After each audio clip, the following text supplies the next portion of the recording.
না মানে আমরা তো আসলে কসমেটিক্স বেসড আমরা কাজ করছি, সো আমরা আমাদের ভাবে আমরা প্রেজেন্ট করছি, বাট আমার মনে হয় যে ওনারা যেটা করেছেন এটা ভেরি গুড একটা শুরু। সো এই ধরনের শুরু হলে যে আমরাও হয়তো ভবিষ্যতে একসাথে কাজ করতে পারবো, যেহেতু একটা গুড সলিউশন। আমি বলছি যে বড় যারা কোম্পানি আছে তাদের হয়তো বা দরকার নেই, কিন্তু যারা ছোট আছেন, যারা মার্কেটে অনেক কিছু বুঝেনি না, হ্যাঁ, তাদের জন্য আমার মনে হয় যে দিস ইজ দ্য বেস্ট মানে প্রোডাকশন হাউস। এখান থেকে তারা সব কিছু জানতে পারবেন, যেমন ওনাদের ওনাদের মাধ্যমে আসলে আপনাদেরও সাপোর্ট পাবে, প্লাস ওই প্রোডাক্টটা কীভাবে ডেভেলপমেন্ট করতে পারবেন। যে কোনো নতুনের জন্য আমার মনে হয় যে this is the best. So আমি হয়তো বা নিজে পার্সোনালি এরকম প্রতিষ্ঠান না করলে ওনাদের সাথে হয়তো বা কাজ হবে আমার।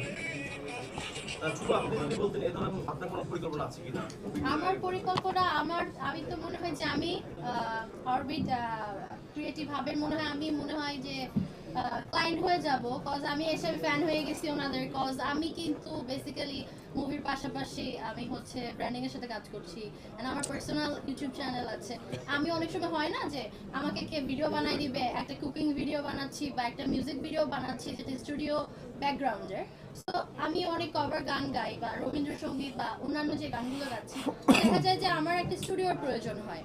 সো এই স্টুডিওটা কোথায় পাবো, এই থিঙ্কিংটা করতে করতে দেখা যায় যে কাজটা করার চিন্তা ভাবনাটাই চলে যায়। বাট আমার মনে হয় যেটা আমি আবারও বলছি যে অরবিট ক্রিয়েটিভ হাব আমার জন্য মনে হয় যে বেস্ট চয়েস। আমি কাজ স্টার্ট করছি ওনাদের সাথে, আপনারাও করুন। Thank you so much. আর কারো কিছু আছে?